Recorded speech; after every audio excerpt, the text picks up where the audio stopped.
Pues buenos días, bienvenidos a la conferencia de la pieza del mes de marzo del Museo de la Alhambra. Yo soy Soledad Gómez, soy historiadora del arte y colaboro aquí también con el museo.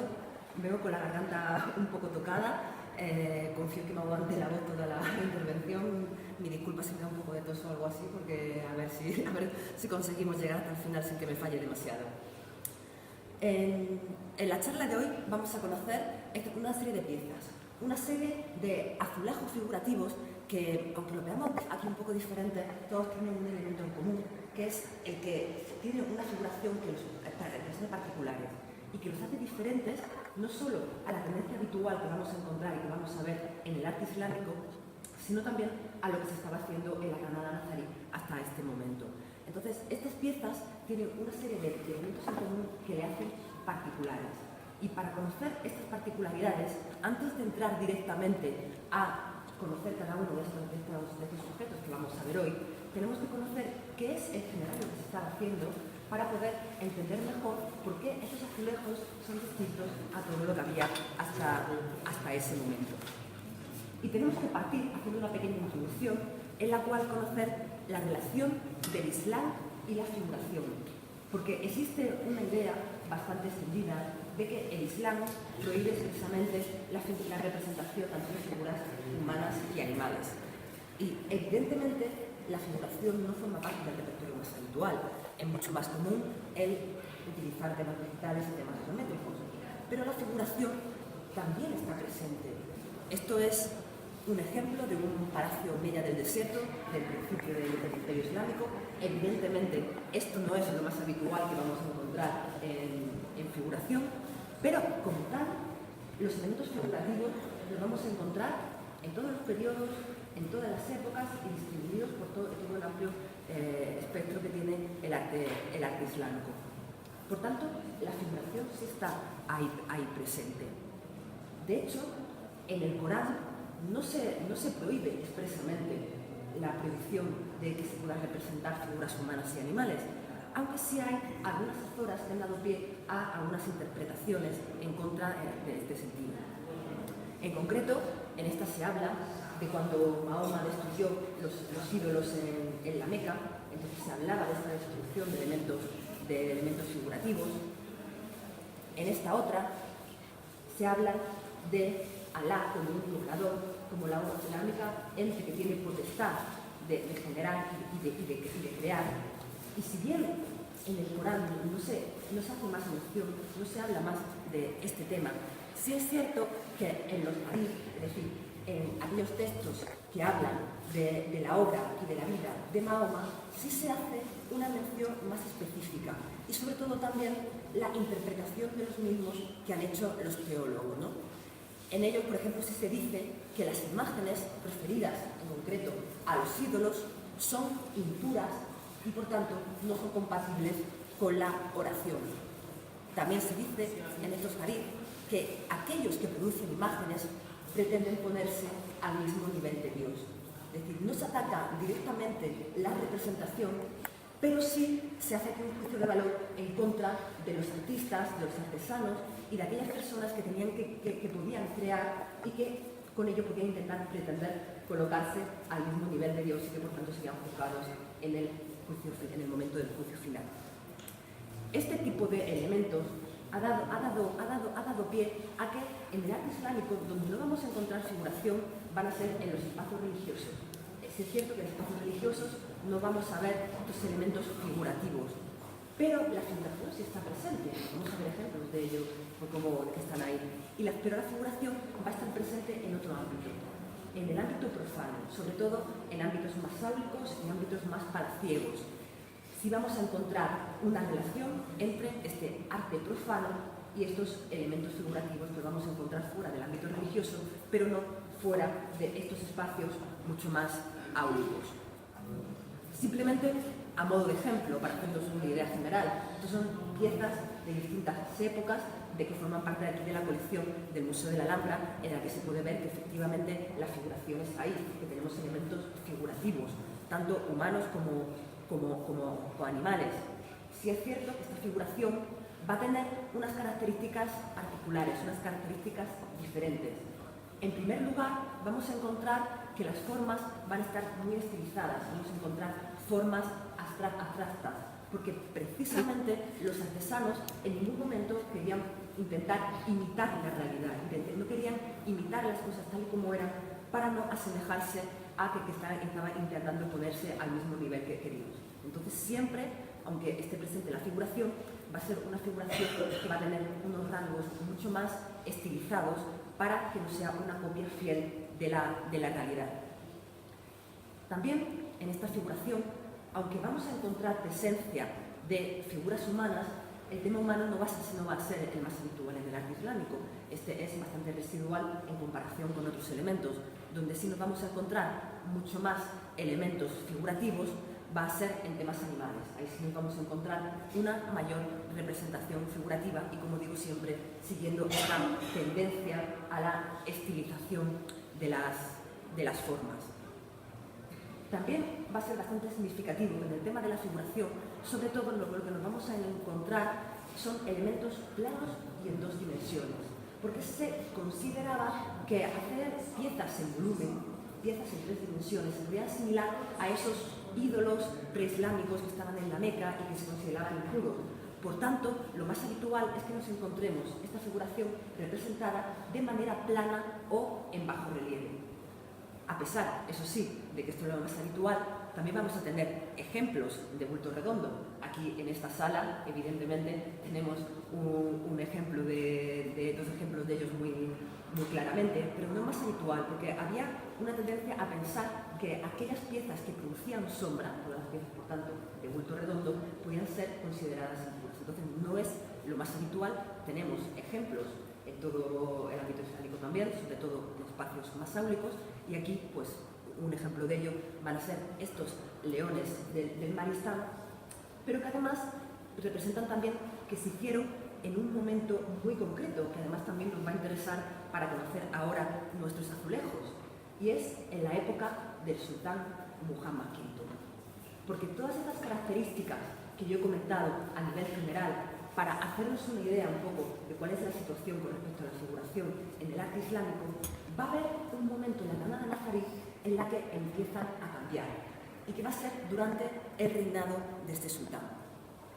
Muhammad V tuvo un reinado bastante intenso, además fue depuesto, tuvo que volver al poder, y fue una época movida y bastante intensa, en la que además también se construyeron pues, muchos de los grandes hitos arquitectónicos que podemos encontrar aquí en la Alhambra. Y durante este periodo hubo una diferencia con respecto a la figuración. Hubo una serie de influencias que dieron lugar a que se crearan piezas como, por ejemplo, la conocida Sala de los Reyes, en la que aquí se ve que la figuración está presente y además, evidentemente, con un estilo muy distinto y una tendencia al naturalismo muy diferente a lo que se estaba haciendo hasta este momento. Y no solamente lo vamos a ver en un ejemplo tan paradigmático como es la Sala de los Reyes, sino también lo vamos a ver en las piezas que nos trae hoy aquí, que son toda esta serie de azulejos figurativos que vamos a conocer. En concreto, vamos a tratar estas 5 piezas que además tienen la particularidad de que en este momento se encuentran aquí expuestas en el Museo de la Alhambra, formando parte también de la exposición de cerámica arquitectónica, y que no solamente tenemos la oportunidad de poder conocerlas aquí, sino también verlas en directo para poder apreciar mucho más los rasgos significativos que tienen. Como ya he dicho, son 5 piezas que tienen una serie de elementos en común que vamos a conocer.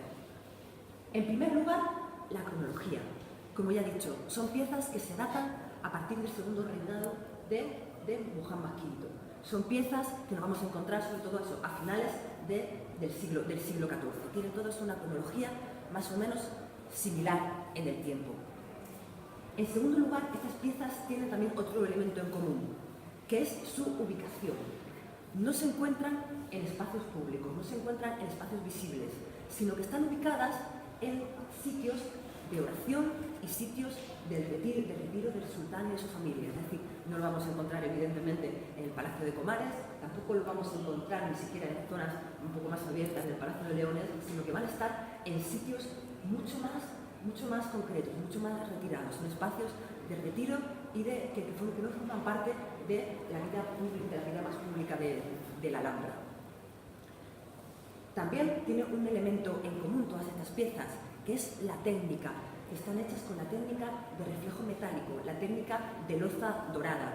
Esta es una técnica de las más costosas de la que se llega al cumbre de la cerámica nazarí. Es la técnica con que está hecha el jarrón de las gacelas y gran parte de la vajilla áurica que vamos a encontrar aquí en la Alhambra. Es una técnica difícil que implicaba que los artesanos fueran expertos. Es una técnica costosa porque implicaba además hacer 3 costuras en el horno, implicaba una serie de elementos que no estaba al acceso para artesanos de menor nivel. Estamos hablando, por tanto, de una técnica mucho más evolucionada que la que nos vamos a encontrar en estos azulejos. Pero, sin embargo, si os fijáis, como ejemplo de esta técnica, no se ha puesto ninguno de los azulejos figurativos que vamos a ver hoy, sino otro de ellos, porque nuestros azulejos tienen una problemática también en común, y es la degradación que todos ellos han sufrido. En estas piezas, el dorado se ha degradado, y aunque sabemos que existió, prácticamente no podemos verlo. Aquí tenemos un pequeño ejemplo, prácticamente no se ve, podemos apreciarlo, algunos restos de dorado. Luego, cuando veamos la pieza se verá algo más, se puede apreciar por aquí que hay algunos pequeños restos de dorado, pero como prácticamente se ha perdido, nos quedamos con los tonos azules, con los tonos blancos, con los tonos negros que también tienen algunas de estas piezas, pero este reflejo metálico lamentablemente se ha perdido, lo cual también nos va a implicar que perdamos mucha de la información que nos podían aportar estas piezas. También el elemento en común que van a tener todos estos azulejos es una mayor tendencia al naturalismo.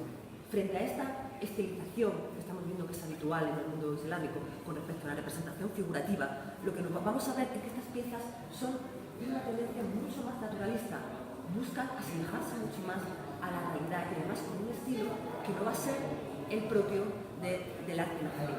Porque estas piezas tienen una serie de influencias que son las más significativas, que es las que vamos a poder ver. En este momento se va a producir un intercambio cultural entre 2 cortes, la de Pedro I de Castilla y la de Muhammad V. 2 sultanes de edades similares, 2 sultanes con los cuales se establece un momento de paz y de armonía. Pedro I ayudó a Muhammad a recuperar el trono, y en este momento también se produce una serie de intercambios culturales que se pueden evidenciar precisamente en el arte. El Alcázar de Sevilla de Pedro I, evidentemente, evidencia esa influencia de lo que se estaba haciendo con los aquí en Granada y de los artesanos nazaríes, y también en estas obras que hemos visto, en estos azulejos, en esta Sala de los Reyes, también se ve una influencia del arte gótico moderno que se estaba haciendo en ese momento, ¿no? El gótico internacional influencia a estos elementos, y es un poco lo que vamos a ver a través de estas piezas, cómo estas influencias están llegando a Granada. Para que lo veamos rápidamente, simplemente en un ejemplo, vemos a la izquierda un fragmento de la Sala de los Reyes de la Alhambra, y aquí a la derecha una vista que forma parte de una pieza del gótico internacional que en este momento se estaba haciendo. Estamos viendo que las influencias son claras en este momento entre un estilo y otro, y además de evidenciarse en espacios como estos, también se van a evidenciar en los azulejos figurativos que vamos a conocer hoy. Y entonces, ya visto esta amplia introducción que he hecho para poder situar un poco en el espacio y en el tiempo estas piezas y que nos sirva como base para conocer sus particularidades, vamos a centrarnos en conocer en concreto cada uno de estos 5 azulejos y cuáles son las características que los hacen particulares y diferentes un poco a otros tipos de azulejos que podemos ver aquí en el museo. Y vamos a empezar con este primero, con el azulejo de los dragones, de época datado, en época de, como ya he comentado, de Muhammad V, y que proviene del Palacio de los Alijares. El Palacio de los Alijares se situaba donde actualmente está el cementerio de San José. De este palacio, lamentablemente, prácticamente no nos queda nada. Las crónicas nos hablan de que este palacio introdujo novedades constructivas, de que era muy ligero, de que se se intentaba fomentar mucho la columna, los vanos, todo muy abierto, y quizá precisamente esa estructura tan ligera que tenía este palacio fue la que hizo que en un importante terremoto que tuvo lugar en Granada, prácticamente todo el palacio se destruyera lamentablemente, ¿no? De hecho, en esta crónica que hace Ibn Hasim, habla de la sacudida que tuvo lugar en Granada, de este importante terremoto, y también en esta descripción que hace del palacio se habla del saqueo que tuvo lugar de los elementos que revestían este palacio. Y entre ellos, pues, hace precisamente mención concreta a los azulejos de hermosa factura que aquí se encontraban y que lamentablemente, pues, como vemos aquí ya, incluso desde la propia época, sufrieron ese expolio que hicieron que se perdieran gran parte de los revestimientos que había en este espacio.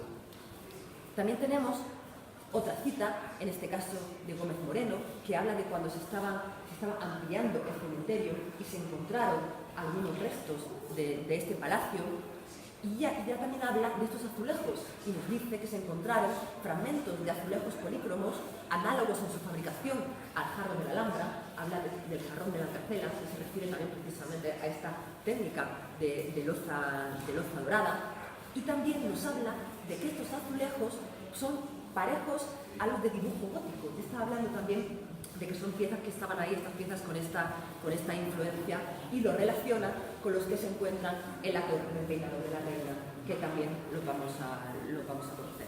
Por tanto, este azulejo tenemos estos pequeños datos que ya nos hablan de este tipo de piezas. Y aquí tenemos lo que es este primer azulejo. En estos azulejos vamos a ver unas características que se van a repetir en todos ellos. Son azulejos hechos a molde, como ya digo, la técnica va a ser reflejo metálico, en este caso tiene también azul, blanco y las trazas de negro, y todos ellos van a tener una estructura muy parecida. Juegan con una figura geométrica, un octógono siempre va a jugar con la forma de 8, de una manera o de otra el 8 va a estar siempre presente en estos azulejos, en el cual en la parte interior va a estar el elemento figurativo y toda la parte externa se va a rellenar a través de elementos vegetales. En este caso concreto, centrando la composición, tenemos el escudo nazarí, que en general la mayoría de los autores consideran que empezó a utilizarse a partir del segundo reinado de Muhammad V, precisamente por una concesión del rey Pedro I, y en la cual pues, vemos este escudo que en ocasiones lo atraviesa esa franja central por el lema nazarí. Aquí, el hecho de que esa zona justo sea una laguna y esté perdida no nos permite ver si efectivamente se encontraría o no se encontraría el lema. También el hecho de que la laguna justo coja la zona en la cual se encontraría el lema da a pensar si realmente estaba ahí y fue borrado es profeso porque justo ocupa esa zona o simplemente es una casualidad que nos ocupa ese espacio.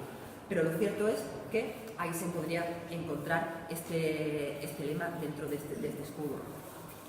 En los lados, el escudo está sujetado por dos dragones alados que siguen un poco también esta tendencia más hacia el naturalismo. Vemos que se intenta el pelaje de la garra, que está ahí presente, las escamas, en las alas se le ve toda la forma de dar de forma a las membranas.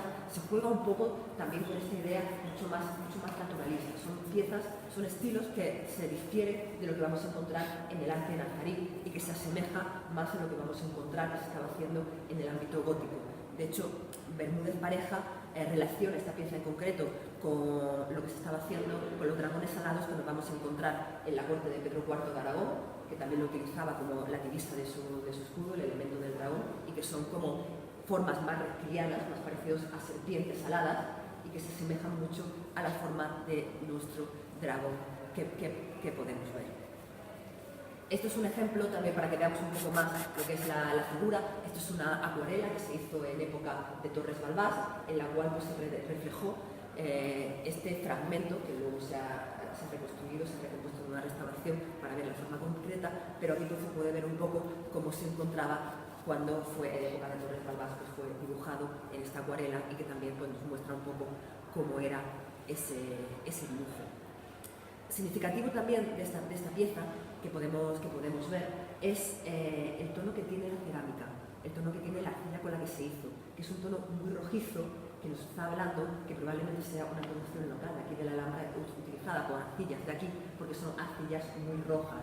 Entonces, esto es también un dato interesante, porque como muchas veces se cuestiona exactamente cómo son las influencias de este tipo de azulejos, pues en este caso el uso de que sean una tierra de aquí de la Alhambra nos está hablando de una producción local. Otro ejemplo que sería interesante que viéramos es la solería del peinador de la reina. Esta es una pieza que es la más conocida de todas las que vamos a ver, ha sido además objeto de conferencias específicas de la pieza del mes, se ha hablado mucho sobre ella, se puede hablar muchísimo más. Yo voy a tratarla solamente brevemente, formando parte de este recorrido para que veamos las similitudes entre unas y otras, y quería simplemente pues, traerla para que veamos esta relación que nos vamos a encontrar con las otras piezas de cerámica que vamos a ver. Esta pieza proviene del peinador de la reina, un espacio también que era para el retiro del monarca con vistas a la ciudad de Granada.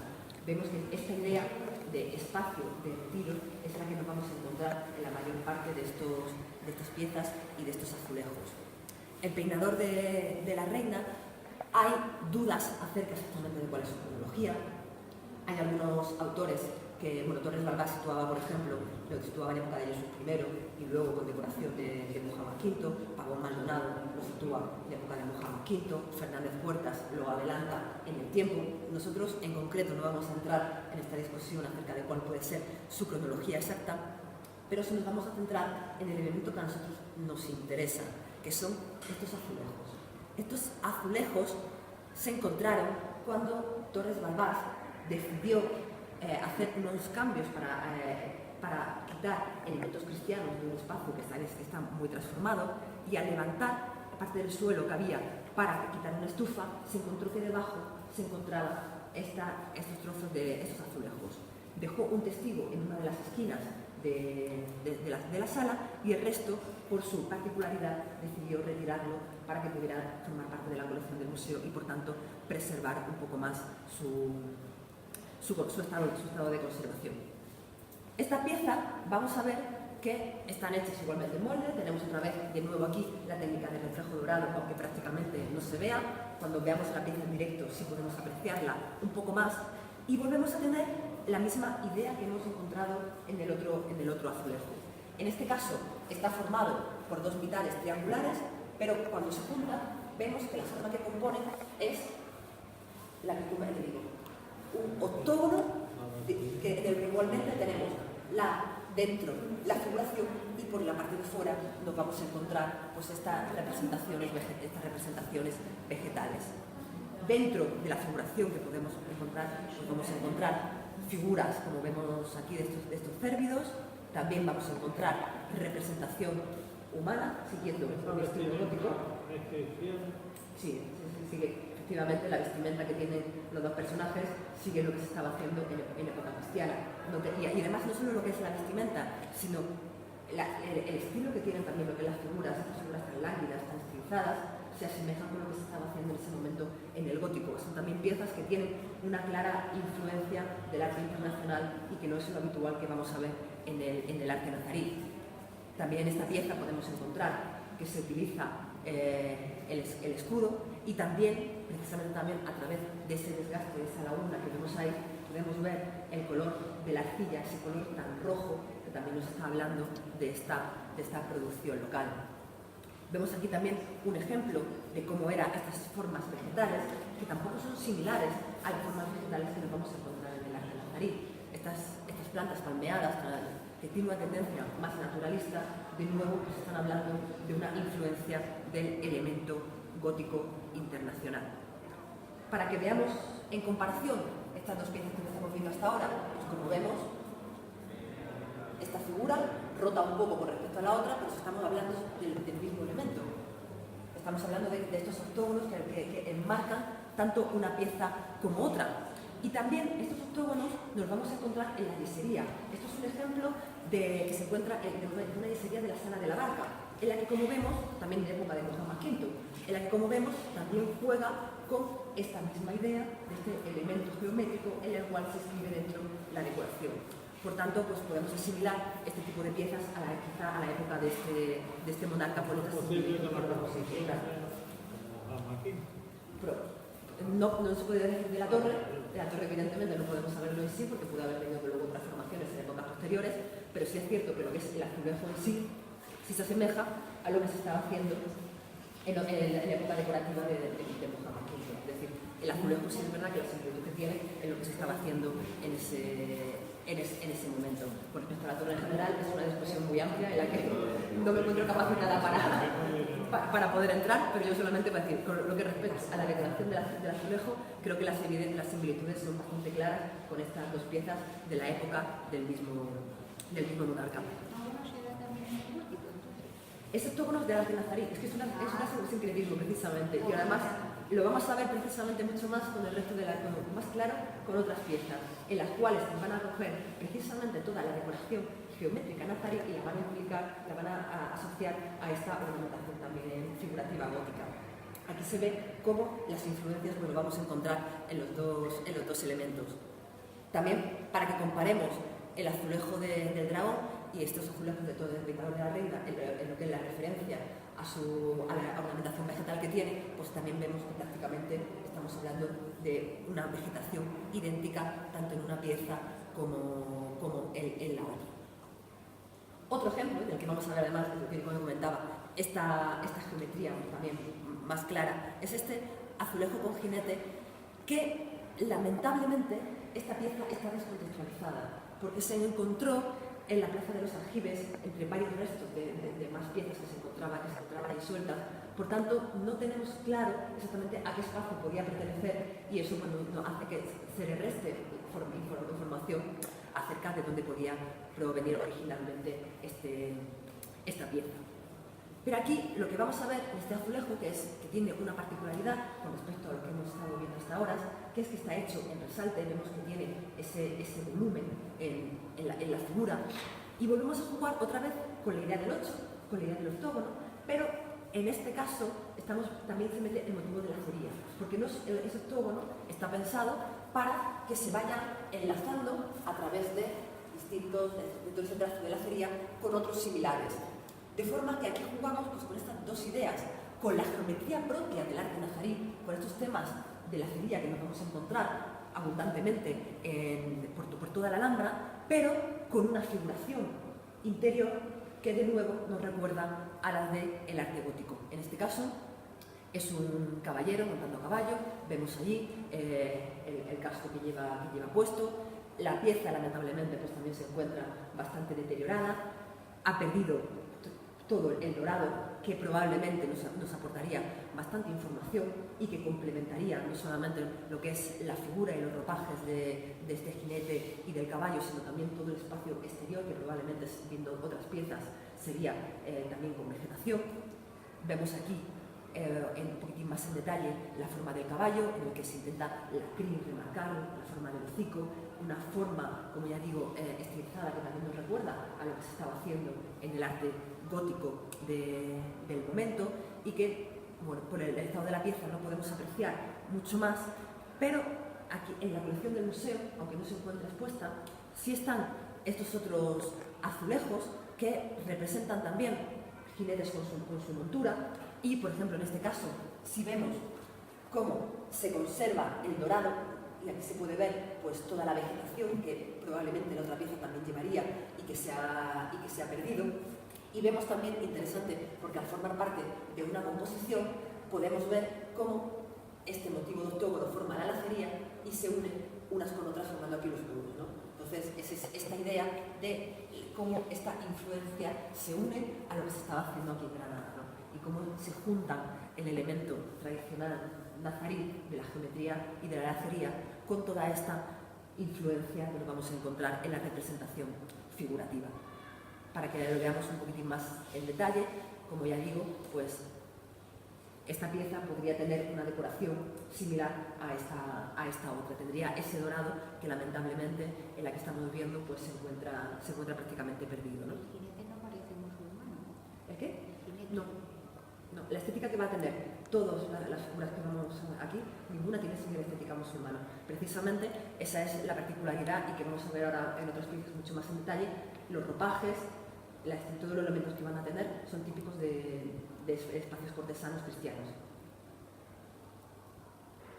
Y lo vamos a ver muy claramente en este otro paño de azulejos del siglo XIV, que proviene de la Torre de las Damas, que para mí es una pieza que me tiene totalmente enamorada, y ahora comprenderán un poco por qué, porque aunque la veamos aquí carente de bastante información, vamos a conocerla en profundidad y vamos a ver todo lo que nos puede aportar, porque es una pieza muy significativa, que además me gusta tratar porque quizás si la vemos en la sala totalmente así fuera de contexto, no podemos apreciar realmente todos los elementos que pueden aportar.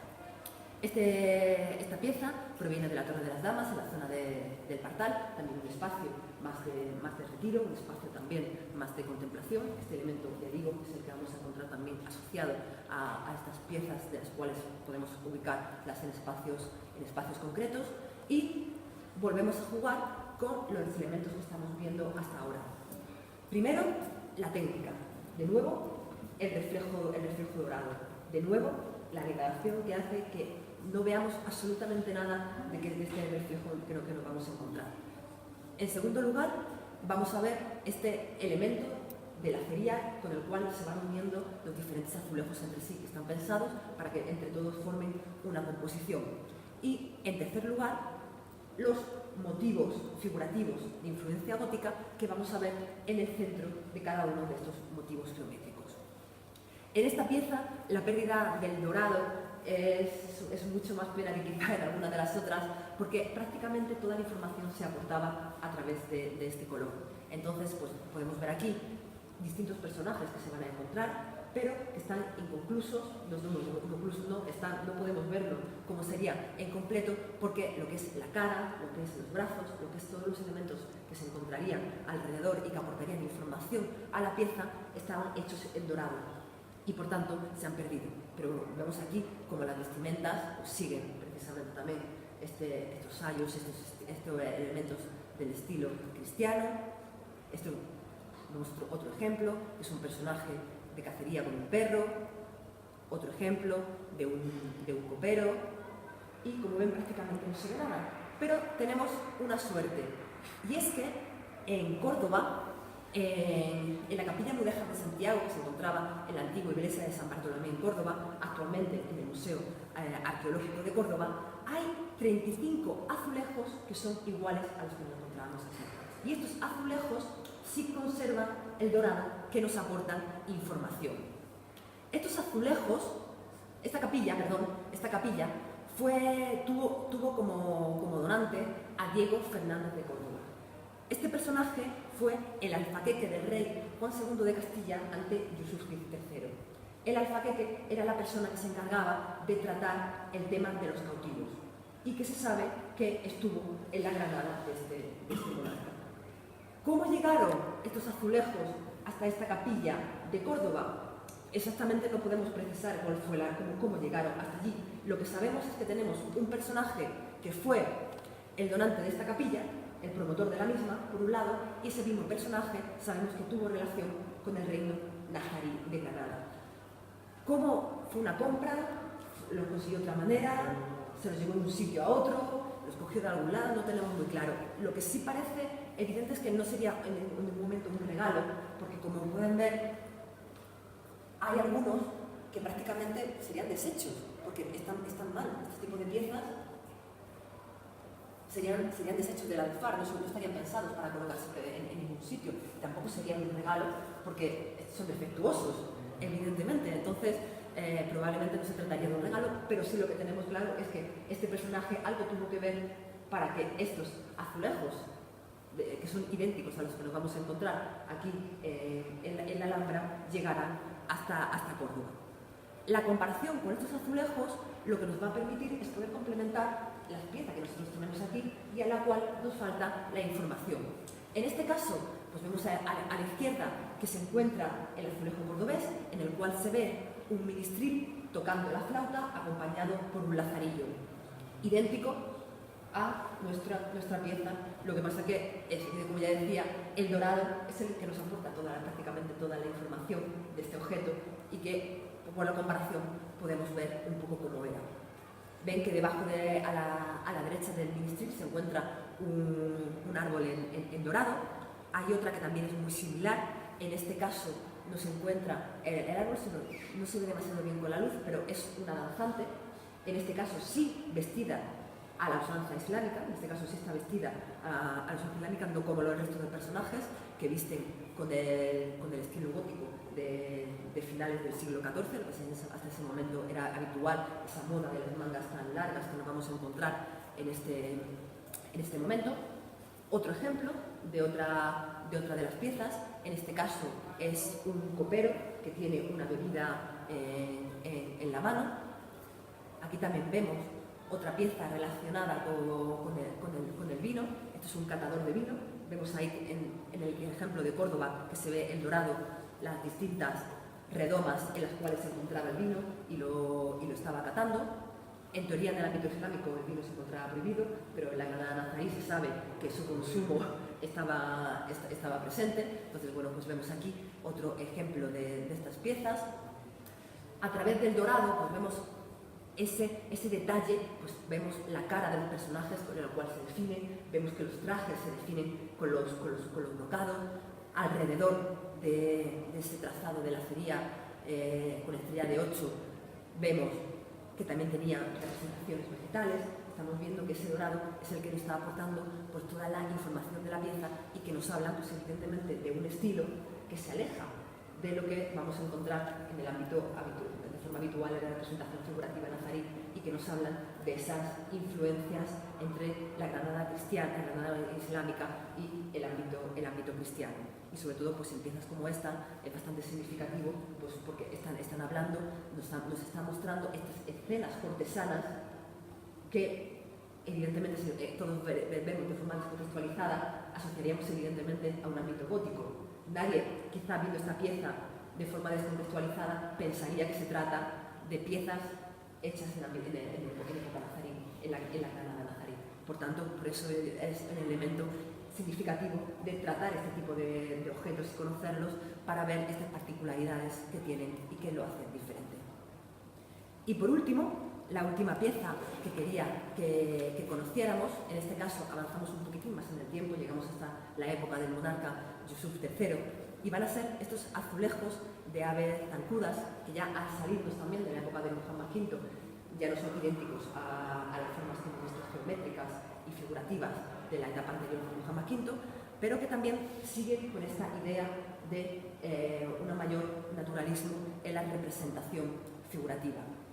Estos azulejos tienen además una particularidad que los difiere de los que hemos visto hasta ahora, y es que son azulejos de Alhambra, es decir, de los espacios longitudinales que se encuentran junto a las puertas, que están pensados para verlos de esta forma, de forma vertical, de forma alargada, y como ven, la composición se forma de arriba abajo a través de una unión de los elementos figurativos que tienen.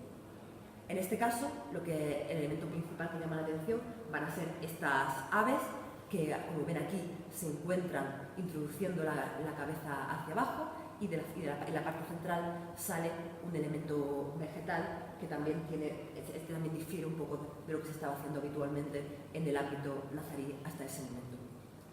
Aquí tenemos otro ejemplo de estas aves. En este caso volvemos a ver que se repite también la misma idea de ubicar en estos azulejos el escudo del reino nazarí de Granada. Y esta pieza, además de tenerla aquí en el museo, la vamos a encontrar que tanto el Instituto Valenciano de Don Juan como el Museo Arqueológico Nacional tienen también ejemplos similares, ¿no?, de estas piezas de las aves que, como ven, están realizadas en relieve, tienen también ese elemento significativo, y que, igual que hemos visto en todas las anteriores, también tendrían ese dorado que lamentablemente pues, no podemos apreciar, y que le daría mucha más riqueza decorativa a cada uno de estos azulejos. Y para terminar, y antes de pasar a ver directamente las piezas, solamente a modo de conclusión, conocer que estos objetos son significativos porque difieren un poco de lo que se estaba haciendo en todo el arte nazarí hasta ese momento, que es significativo el hecho de que estuviesen pensados para esos espacios más de retiro, mucho más de contemplación, no eran azulejos pensados para espacios que estuvieran visibles a todo el mundo. Estamos hablando de zonas más íntimas de la familia real del monarca, y son piezas que está claro que tienen esa influencia de ese elemento gótico y el cual prosigue una técnica utilizada por el arte nazarí de ese momento, una técnica totalmente artesanal nazarí.